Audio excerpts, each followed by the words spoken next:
Okay, welcome to Sparking Harmonies. We are your hosts, François. And Lily. And we are two friends who don't quite listen to the same music or genre, but who are here to talk to you about everything and anything music related. And Yay. Today, I forgot our yay. I always forget. I'm sorry. That's and okay. Today we've got a special guest. And he's an autodidact musician who taught himself to play the drums, piano, guitar. He have played the drum for many rock and pop punk bands. He had the opportunity over the years to work on various aspects of the music industry, such as music producing, songwriting, music video direction, concert promotion, and artist management. Please welcome Simon Dunlavey. Woohoo. I hope I pronounced it properly. Yeah, that's pretty good. Yeah. Anything you'd like to add to that pretty exhaustive intro there?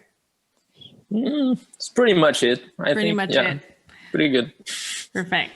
So let's get right into our first series of questions, which are just a little bit to open up and to get to know you a little bit better. So, right. What's the first album did you get? The first album, I was pretty young. I think it was Nevermind by Nirvana. Because I was basically listening to what my older brother was listening to, so I see. I was pretty much introduced to rock music, grunge music at that time with the Nirvana album. Oh, that's cool. So we had the same start. Yeah. Yeah, it wasn't the same Nirvana album, kids though. too. Yeah, and I learned to play the guitar in Nirvana song too. So yeah, me too. Yeah, I pick up on guitar at that time. I think that's a lot of people's. A lot of people picked up instruments with that band, I think. Yeah, especially with Come As You Are. I don't know for you, but for us, that was a big thing when I was a teenager. Yeah, or Smell Like Teen Spirit as well. Yes.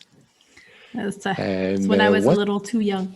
And you didn't play guitar, so... No, I didn't play guitar. That's true. So what's your most memorable experience with music? I have a few. I remember,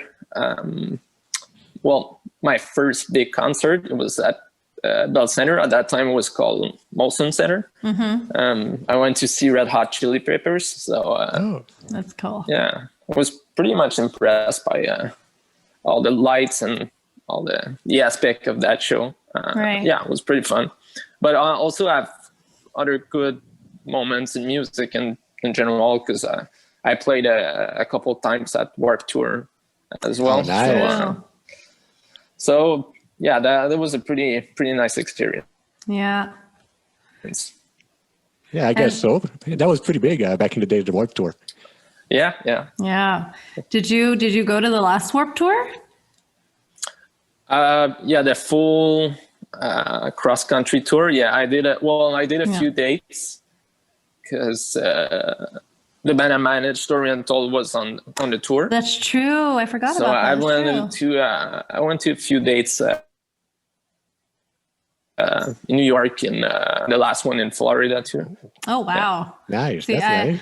I did a few dates, but I stayed near here, so I did the East Coast. Yeah, I did Toronto, and I did. Okay.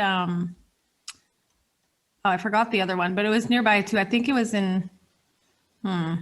It was the date before Toronto. The 2 days before Toronto. Anyways, it was also 5 hours from here.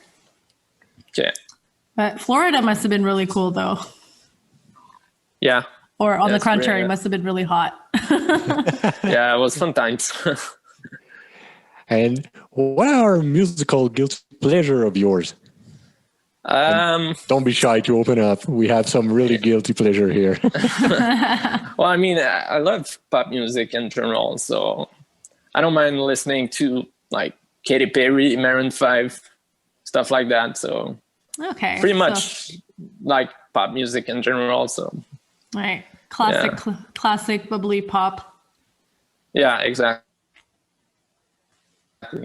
Top 40. What's playing at the radio? I'm pretty sure anyone listen to them anyway. So Yeah. Yeah. I think some would not consider that guilty pleasure, actually. No. Some people, that's probably all they listen to. yeah, probably. And since we are speaking about music, what is your artist of the moment? Right now, I've been listening a lot of Angels and Airwaves. Okay.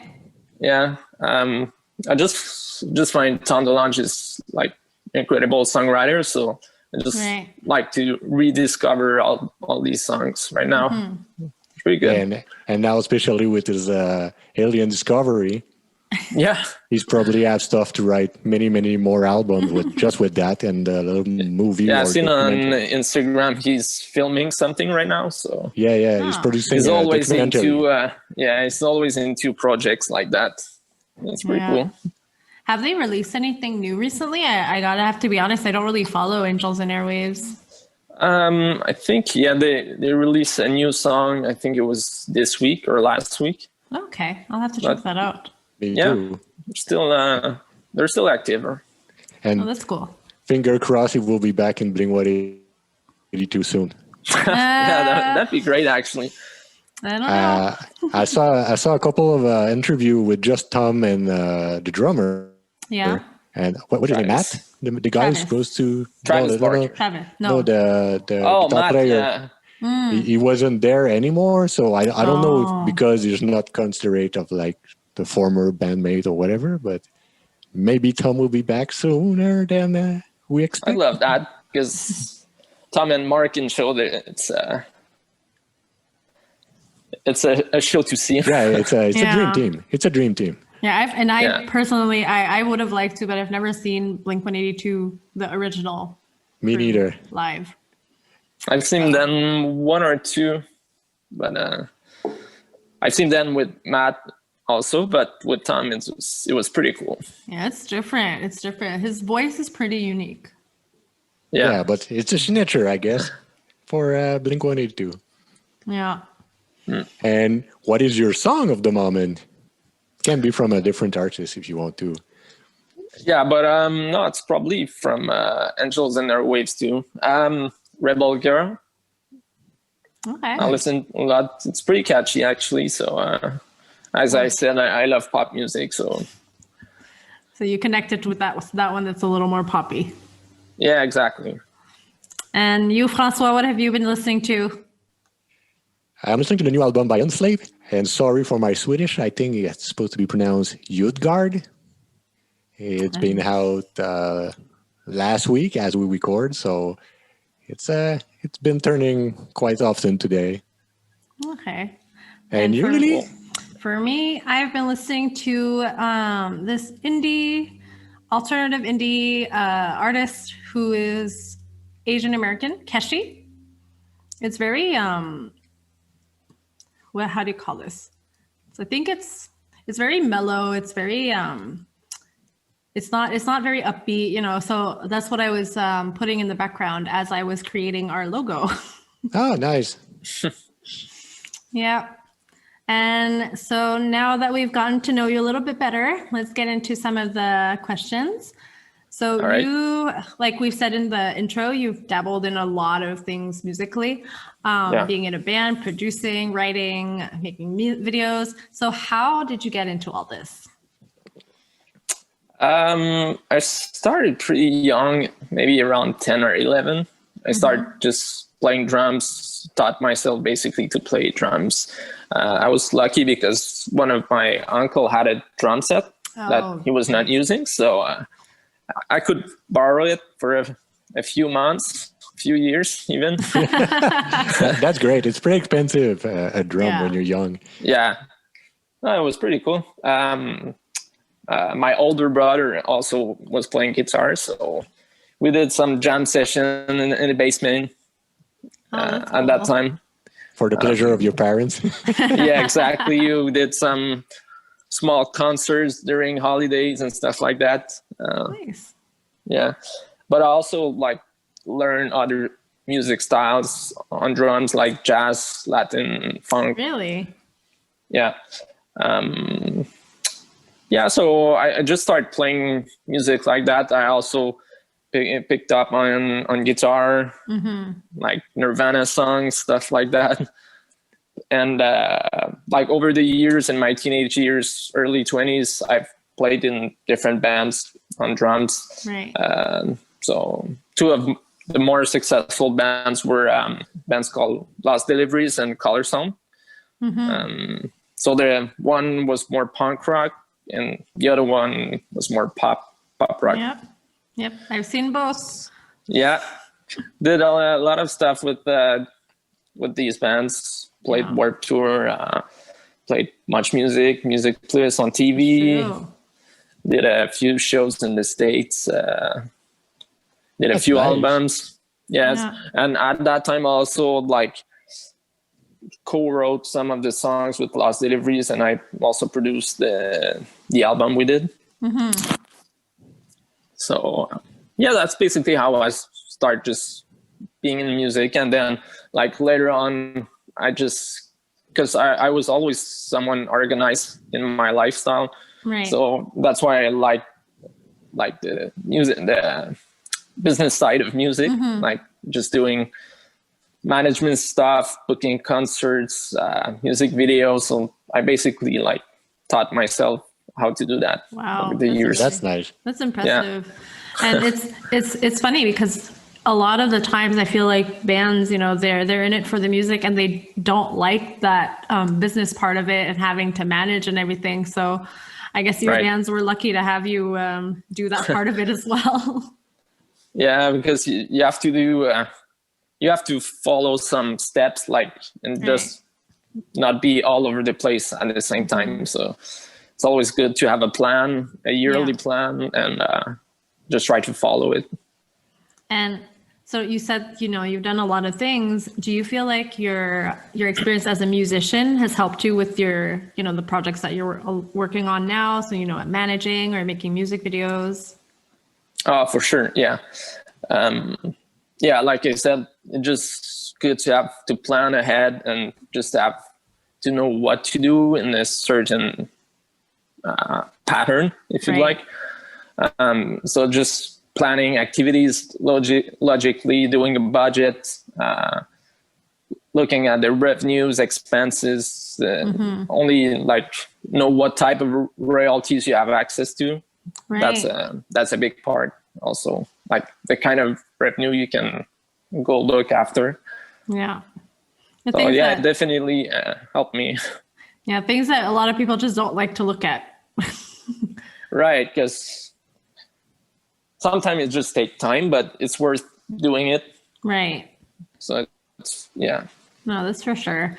And so now with everything happening with the pandemic, how has this affected your job? Well,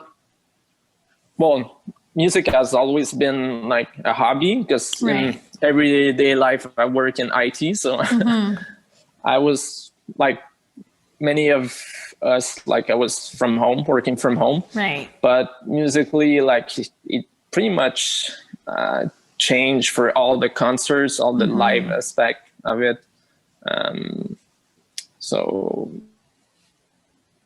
But at the same time, I had the opportunity to spend more time on piano, start writing some songs again. So there's a good part of it. Yeah. I think now you don't have a choice. You have to kind of look at the positives that are coming out of this. You can't just think about the negatives because you're never going to get out of it. And so I guess you will have a new album coming out after the pandemic? Who knows? I don't know. A solo project album. Yeah, maybe. And, so you said that you're currently still playing in a band.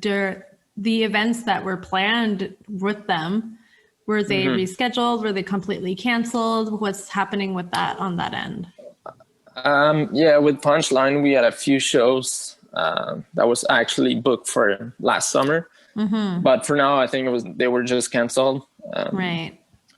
So we'll see. Hopefully later in 2021, I hope the shows are going to start again and we're going to be able to do shows, because right now I'm missing them or just going to a show. I think Francois can understand that. I think he did a jamming session online with his Yeah, band we last tried. Oh week. yeah. Yeah, we tried. It's not really easy. Like you had the chance to be the IT guy of your band. I am not. I can manage a bit, but I am not. And the guy I'm playing with are just almost as worse as my mom. So try to explain them, to connect everything, to start. That was just a pain, so we stopped. But Oh, Yeah, there's pretty. It's probably getting delayed also. Like with all these connections, you can be sync on the music, yeah, it's pretty so hard. hard. But that right? we tried. and I saw recently you've released, well, you made a music video, right? Recently, or you worked on a music video. I think I saw you posted this on. Yeah, I Facebook did. recently. Well, yeah, I did a few videos for Story Untold. So yeah, like the video part and releasing music, it's still going on. I mean, Right. it's pretty much what a band can do right now: release new music and do videos for it. So, Yeah. yeah. And do you think any of this is going to affect long term? Do you think there are any things that are going to stay, like working from home versus actually having to be physically somewhere? Like for you, like for example, you manage Story Untold, but you don't actually have to be where they are to manage them. Right. No, well, I mean, for the management part of it, a lot of work can be done from home. Right. Like just applying for grants or just planning ahead for music release and videos and stuff like that. Right. It's really more the touring aspect, because usually you have to plan at least 5 or 6 months ahead to plan a tour that involves many cities or many dates. So right. Right now it's a bit more complicated for that, because we don't know when this whole pandemic situation will end. No. So it's pretty tough right now. Yeah. And speaking of Story Untold, did they have anything that were planned that had to be rescheduled or that had to be canceled this year? We were lucky for that part. We didn't have tours that were planned. Right. We had some discussions for touring, but there were no tour planned already that we had to cancel. Okay, that's good. So, but yeah, that's good. And I know that they left Hopeless at the beginning of the year. Would things be easier for them right now if they were still on a label, or does it not really change right now for anybody, for any bands?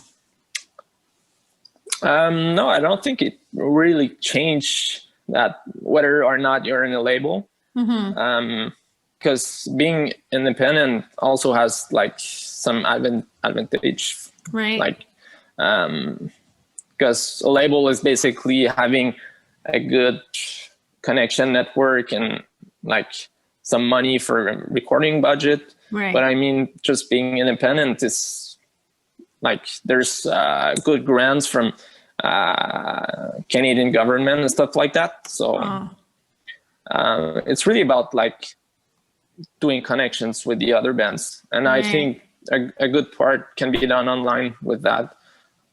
Yeah. And you mentioned grants from the government. Were these specific grants for COVID, or were there already grants available before for independent artists?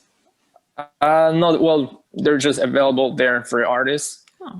Even for signed artists, like Canadian labels can actually apply for it. Okay. But yeah, we got some grant for the last year. Okay. So we're gonna apply for this year, but right. in general, that's a good help for like independent artists right now. Yeah, must be.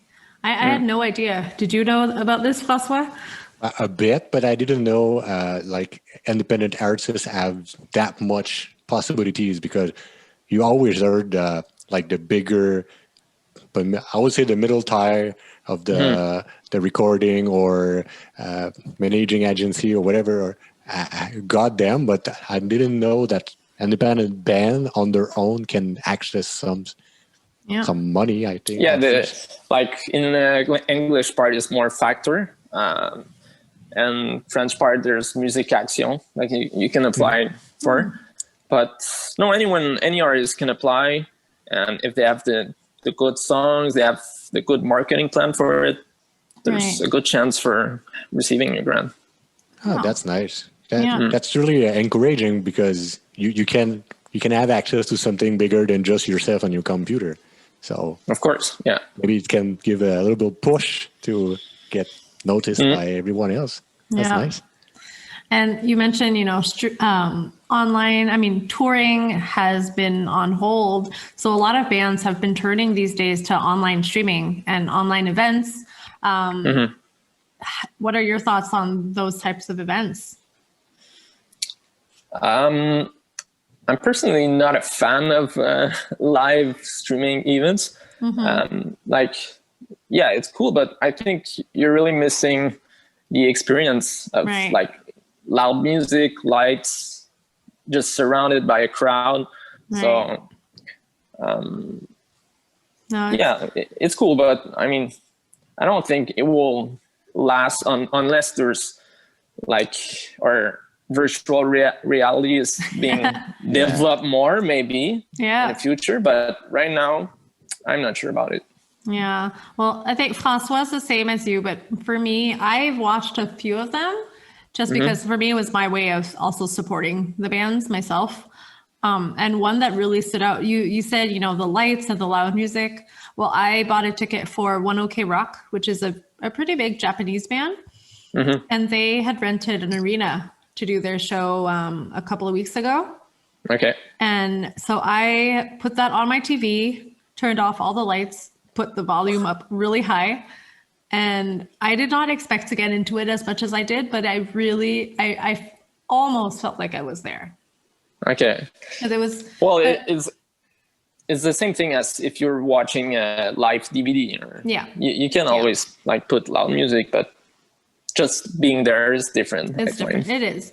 But I think for me, it was kind of it's better than nothing type of situation. And so I'm guessing you didn't see any? I've seen the one that the main did. Okay. The Flowers we on have the a Ring? connection here. Yeah, they also rented a venue there. Yeah. It was cool. The sound was good. Visuals were nice, but it's different. Are you going to be watching the one on Halloween?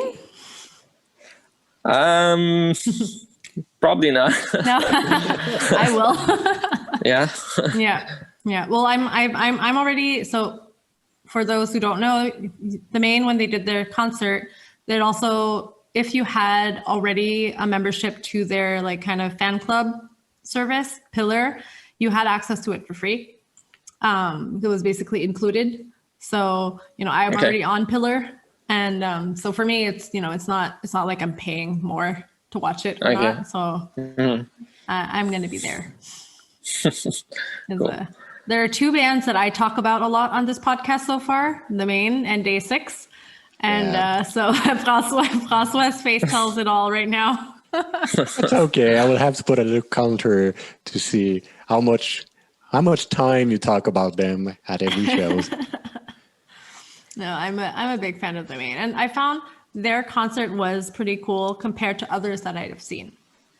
Because, I think before the summer, there were a lot of bands that were just streaming, inside their house or in a studio. Right. So theirs was a little bit different because they actually had a venue. But I think more and more bands are doing that now. Yeah, it's always better just being in a venue and try to simulate a live show with lights and but yeah. And so do you think you said I think you said that you don't think this is going to be something that lasts. But on our end, we've discussed the possibility that this is going to be something that may continue just because it gives more access to people. You know how Montreal, we're always complaining that everybody skips us. So this could maybe give the opportunity for people who can't necessarily travel to see a show, right? Right. But at the same time, maybe when the COVID situation will end, maybe just people will just be hyped just to go see local concerts again. That's true. I hope maybe so. like I hope so. yeah. So maybe we'll revive something also. Maybe We don't know, but maybe it's hard to 'Cause, say. I've talked about this on other episodes, I think, but it's like I've been missing the feeling of being in a sticky crowd. Yeah. Something that I never thought I would miss, you know. But I have been missing that. So I think I will definitely probably check out a few local shows once I once will they bring come you. back. I will bring you. I'm not Lee. sure. I'm not sure how safe I'll feel at your shows. That's fine.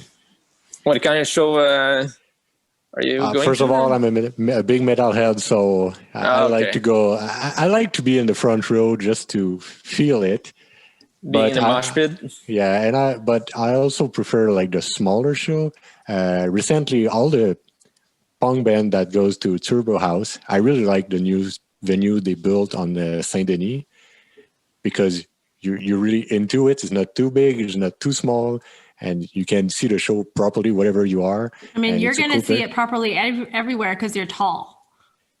Yes, but Turbo House have a really, really strict no stage dive and no whatever.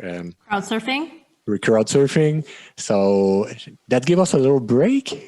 You have the chance to enjoy your show and your beer, especially. Oh yeah. But I'm pretty sure you can have fun too, Liddy, in that kind of show. I'll just be hiding behind you. Like, Yeah, maybe. protect me. And so, with your kind of opinion about these live streaming events, is it something that Story Untold are thinking about, or not really? Well, the singer Janik has done some like acoustic sessions Right. on Instagram and stuff like that. But since they're now a duo, I don't think they're gonna be doing that. Right. Because right now we're mostly just like they're basically writing new music and releasing new music, new videos for now. So I don't think that's something That are they'll on be their doing minds. as a All right. So that about sums up our COVID questions. François, I think you have a special Yeah. one that you wanted to ask. Yeah, I had a little curveball for you. right. Do you think that sharing a rehearsal space with me helped your creativity as a drummer? Sharing what? Sorry. A rehearsal space at Studio de Rouen? Oh, you mean the studio we're renting right now? Yeah, I was there like 4 years ago. I was sharing with you. 4 years ago. Yeah, what's the name of the band that was there with us? And so François when you sent us your little when we found out that when I told him that you were in Punchline 13, he was like, wait a second. I know that name. You're the lefty drummer, right? Okay. No, 4 years ago I wasn't in the band. That's why. Yeah, I joined like 2 or 3 years ago. Yeah, 2 years ago. Because that was funny because she told me your name. I didn't know. She picked me a bit about another project you had. And when she said Punchline 13, I was like, yeah, I was in the, what's his name of the guy? Mathieu? Is it possible? The guitar player? They change all the time. Oh, yeah, okay. That's the moving one. Because I remember the guy helped us to move all our stuff. And I had like a little combo amp. And he arrived with all this orange stack. And I was like, okay, forget about it. I'm not in the league. Yeah, I think they had a guitarist named Matt once. But no, that was too long ago. I wasn't in a band yet. Oh, so Punchline 13 out of a really long list of former bands. The only original band member is the singer right now, Sylvain. Oh, yeah. Wow. Oh, yeah. Okay. So maybe you will have like a 20 years or anniversary tour with all the former members jumping on the stage for the different eras and album. Yeah, maybe. That would be a lot of people on stage at the same time.